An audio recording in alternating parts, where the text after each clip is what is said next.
Sobre cómo se encuentra la crisis en el Hospital Central, y hace unos momentos escuchaba cómo el rector Alejandro Cermeño Guerra de la Universidad Autónoma de San Luis Potosí, bueno, pues se reconocía que esto está teniendo efecto también en los estudiantes practicantes de este enorme hospital que ha tenido un legado inmenso en esta materia de los practicantes de medicina que hacen sus labores ahí. Y por ello queremos hablar hoy con el doctor Ismael Francisco Herrera Benavente. Es el director de la Facultad de Medicina de la UASLP, a quien le agradezco me tome la llamada. Gracias por estar aquí, doctor. Muy buenas tardes, Jonathan. Un gusto saludarte a ti y a todo tu auditorio. Primeramente, ¿cómo se encuentra el estatus de los estudiantes practicantes ahí en el Hospital Central y qué efectos les ha traído respecto a esta condición que atraviesa el hospital? Muy bien, Jonathan. Mira, quiero decirte que este es un problema muy complejo, histórico, que se viene dando desde hace muchos años. Nosotros como institución educativa en la formación de profesionales de la salud, pues quiero decirte que apoyamos y avalamos a todos nuestros residentes que están haciendo especialidades médicas en este movimiento que hicieron para realmente atender y resolver muchos problemas que nuestro hospital a través de muchos años ha resuelto aquí en San Luis Potosí y en ciertas regiones también de otros estados. Nosotros no solamente tenemos residentes, tenemos también internos que corresponden al 5º año de la carrera, pero también tenemos estudiantes de 3º y 4º, estudiantes que le llamamos externos de pregrado, que van a recibir educación. En todo esto pues se ven afectados académicamente en su formación. ¿Por qué? Porque al no haber pacientes tampoco reciben una enseñanza. Al no haber insumos, pues no hay pacientes, no hay enseñanza. Desgraciadamente, esto lo vimos en la pandemia también, en que se redujo totalmente la afluencia de pacientes a todos los hospitales y disminuyó y afectó grandemente en la formación de la educación médica, y no solamente médica, también participan en enfermería, estomatología, de todas las especialidades que se ven afectadas. Entonces, que sí hay una afectación completa en la formación de ellos, claro que sí, y nosotros pues nos mantenemos apoyando a los residentes que iniciaron este movimiento que realmente tiene dos efectos. Uno, que realmente se ponga atención. Creo que hay voluntades por parte de las autoridades a arreglar esta situación. ¿Por qué? Porque si tú te fijas que a pesar que tenemos diferentes hospitales en la ciudad, ¿sí?, el que tiene mayor conflicto es el Hospital Central. ¿Por qué? Porque aparentemente carece de un dueño, de alguien que se quiera hacer totalmente partícipe de la guía de este hospital que tanto ha sufrido a través de muchos años, Jonathan. Que esta figura de que decía el rector, que no hay un patrón que responda a estas responsabilidades. Claro, indiscutiblemente, y este hospital, pues antes, yo me acuerdo desde que era estudiante ahí en el mismo hospital, que ahí me formé como estudiante, como interno, como presidente, pues ese existía una vez que no tenía patrón, después tuvo un patronato, después pasó a la Secretaría de Salud, ahorita pues no sabemos cuál es la imagen jurídica que tiene este hospital y desde ahí iniciamos un poco el problema, ¿no? Entonces, creo que vemos dos personalidades ahí, tanto la coordinación de Bienestar como la Secretaría de Salud estatal, en la cual están participando para llevar a cabo, pero no hay una determinación de quién va a ser el dueño real de este hospital. A ver, doctor, ¿de cuántos residentes estamos hablando entre internos y externos que nos mencionaba? ¿Se están viendo afectados o a cuántos representan los que ustedes están enviando a estas labores en el Hospital Central? En el Hospital Central tenemos aproximadamente 200 residentes de todas las especialidades. Nosotros tenemos 26 especialidades médicas que se ofrecen en 11 unidades receptoras. Esta es una unidad receptora, tenemos 10 más, pero aquí tenemos una proporción muy elevada de nuestros residentes, 200. Aproximadamente, si analizamos medicina interna, cirugía, pediatría y ginecología a través del tercer y del cuarto año de medicina, aproximadamente son 150 alumnos que están acudiendo ahí, aparte otros acuden a otras sedes hospitalarias que nos brindan sus campos clínicos. Y además están los internos, que aproximadamente son entre 20 y 25 internos, va a variar dependiendo del año de la generación, pero aproximadamente son los números que te puedo decir que van a este hospital, Jonathan. Ahora, doctor, ¿cuál de estas especialidades es la que más afectada se ve? Entiendo que todas, digo, el tema es grave, es crítico, pero la que usted nos pueda mencionar que dice, este está en una total situación crítica porque no puede pasar más tiempo. Nos decían, es que no hay certidumbre, decían el coordinador, pues hasta 2025, porque nos han dicho que pues el proceso de federalización podría darse velocidad un poquito el año que viene, pero ni siquiera esperar en enero. Es decir, ¿qué especialidades no pueden tener un tiempo de espera así? Yo creo que esa es una pregunta muy difícil de contestar, Jonathan, porque si te digo que una familiar de nosotros o nuestra esposa va a resolver un parto que carece de dinero y llega a urgencias, pues esa es una urgencia y lo tiene. Un niño que tenga vómito y diarrea, que esté deshidratado, esa es una urgencia y llega a través de urgencia. Un paciente quirúrgico con una apendicitis que requiere inmediatamente de una cirugía, pues también es una urgencia quirúrgica. Y en medicina interna, si vemos por lado que llegue un paciente infartado, también es una urgencia. Entonces, cualquier especialidad puede ser una urgencia, ¿no? Entonces, el área de urgencias por donde ingresan muchísimos pacientes, entonces el área que podría ser de choque es urgencias. Si hay alguna cirugía que es programada que puede esperar, bueno, ok, puede esperar, pero realmente el hospital se ve alimentado fundamentalmente por el departamento de urgencias, que puede entrar cualquier especialidad. Si me puede decir oftalmología, bueno, un paciente que le cae cal en los ojos, esa es una urgencia y necesita ser atendido inmediatamente. Entonces, cualquier área en medicina puede requerir de una ayuda inmediata. El porcentaje de estos residentes, de 200 residentes que ustedes tienen registrados o proporcionados al Hospital Central, ¿a qué porcentaje equivale de todo el cuerpo de trabajadores que tiene el Hospital Central? Pues es un buen número, tiene aproximadamente, si te voy a decir un número que yo tengo en mente, puedo equivocarme, pero tiene cerca de 900 trabajadores en el área de la salud, el Hospital Central. Ahí te echaría una mentira que el número de administradores pudiera haber, o de intendencia, pero el término médico general pudiera andar en ese número. Nuestro número de residentes en todo San Luis Potosí es de 850 residentes. Entonces, el 25-30% está aquí en el Hospital Central. 25 o 30%, y está en una situación muy complicada, porque incluso hasta nos decían el presidente de los médicos residentes que tenían que estar actuando, trabajando, enfrentando urgencias, pues haciéndole ellos el frente hasta con su propio bolsillo, porque los insumos no llegaban. Sí, de acuerdo. Y ahora, ellos, parte de nosotros es la vulnerabilidad de trabajar con personas que se encuentran en crisis económica o en crisis de salud importante. Entonces, muchas de las veces los residentes ponen su dinero, aún médicos que están ahí, que también están del otro lado, pero que también no pueden atender los médicos de base, y que no están, ya son médicos especialistas, y que no pueden atender también porque carecen de los insumos necesarios para la atención de cualquier paciente.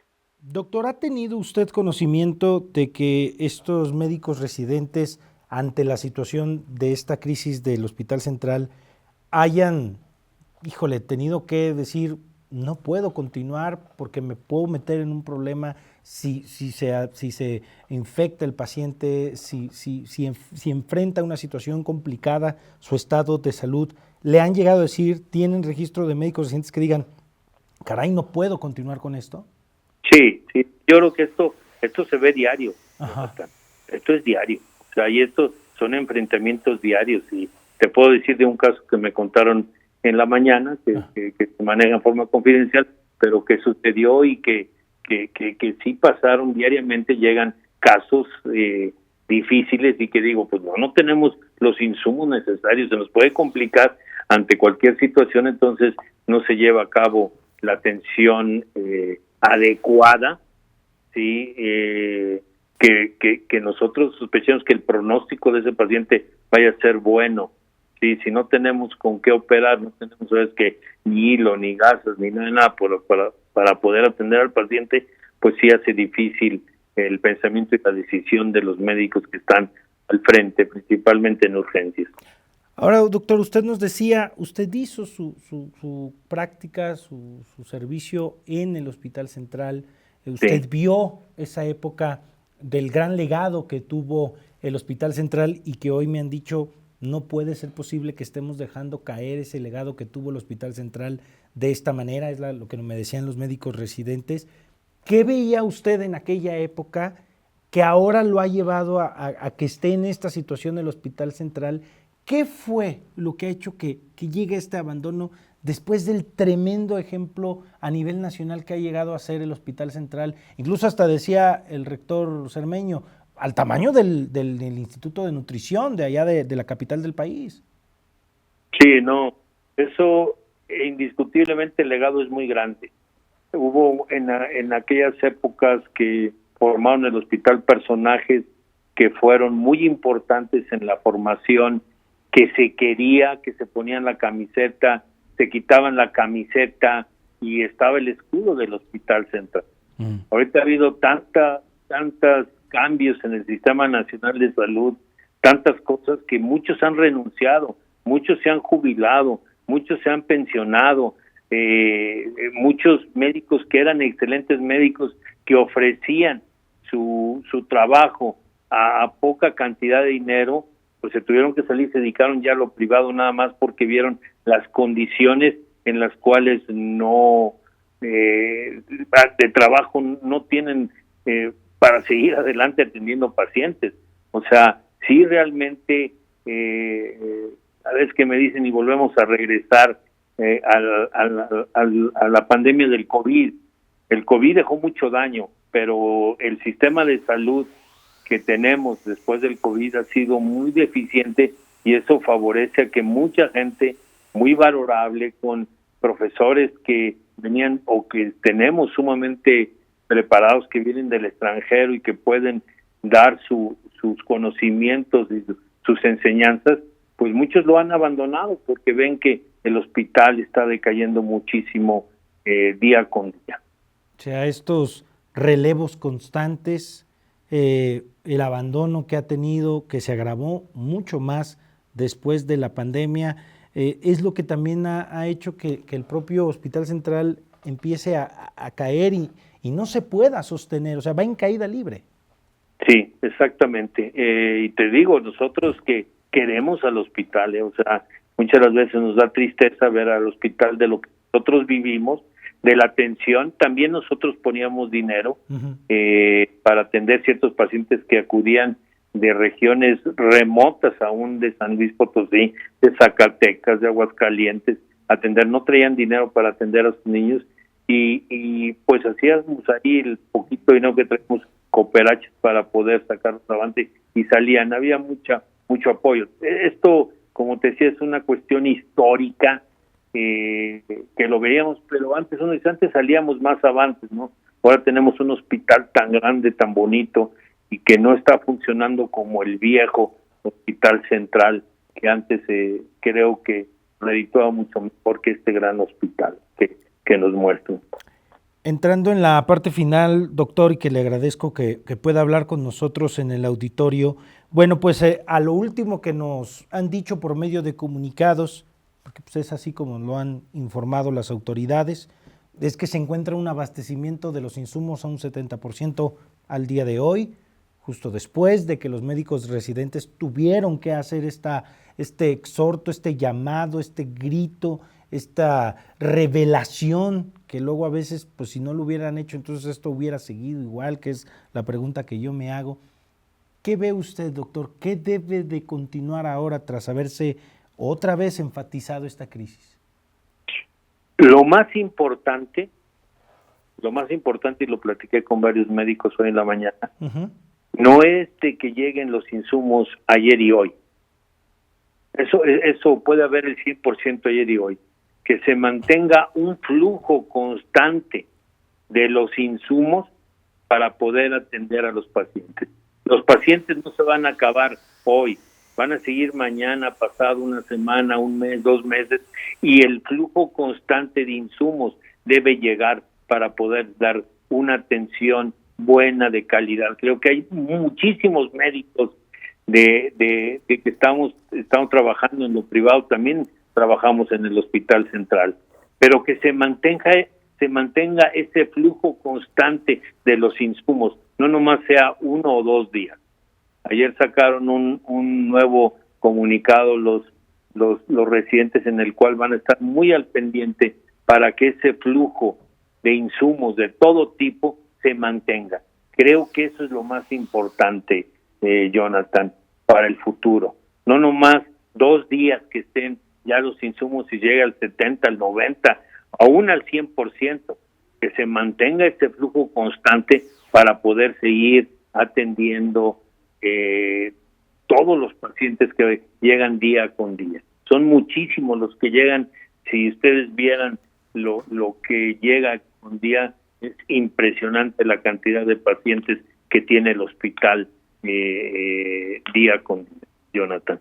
¿Aproximadamente a cuántos pacientes se atienden en el Hospital Central, doctor? Te diría mentiras, pero son muchísimos los pacientes que se atienden. A veces que se llenan, he platicado con exdirectores de ahí del hospital, ya ves que pueden llegar hasta 200, 300 pacientes en un día, llenar salas de urgencia, llenar las salas de internos. O sea, es muchísimo el número de pacientes que se atienden en el hospital. Es un hospital regional, es un hospital que iba a la altura de un hospital de la nutrición, como lo dijo el señor rector. Era un gran hospital, había muchos convenios, muchos profesores que egresaban de nutrición y se venían para acá, y ellos mismos servían como enlaces para tener relaciones con los grandes hospitales. Muchos de los profesores que había y que aún siguen yendo, algunos salen de los institutos nacionales de salud, como Instituto de Cancerología, el Instituto de Neurología, el Instituto Nacional de Pediatría, el Hospital Infantil de México. O sea, contaba con una planta de docentes y de doctores que asisten a estas enfermedades de muy alta calidad. Creo que sí tenemos que echarle ganas, y que yo espero que las autoridades, todas las autoridades, tengan las voluntades para poder apoyar a toda nuestra gente y poder dar una atención de calidad médica, y que día con día todo es mejorable, que día con día se vaya logrando una mejora continua. Doctor, yo le agradezco mucho la oportunidad de hablar con nuestro espacio para el auditorio de Imagen Informativa, y vamos a seguir de lleno esta situación por todo lo que ha representado para los potosinos el Hospital Central, y seguirlo de lleno. Gracias, doctor, que tenga buena tarde. Te agradezco, Jonathan, gusto en saludarte. A usted. Es el doctor Ismael Francisco Herrera Benavente, es el director de la Facultad de Medicina de la UASLP, de nuestra muy, muy importante Facultad de Medicina, y bueno, pues nos menciona 200 residentes de la Facultad de Medicina están en el Hospital Central enfrentando esta situación ahí adentro, y bueno, pues nos han hecho las voces aquí, y yo les agradezco mucho, mucho que podamos seguir en revisión de ello.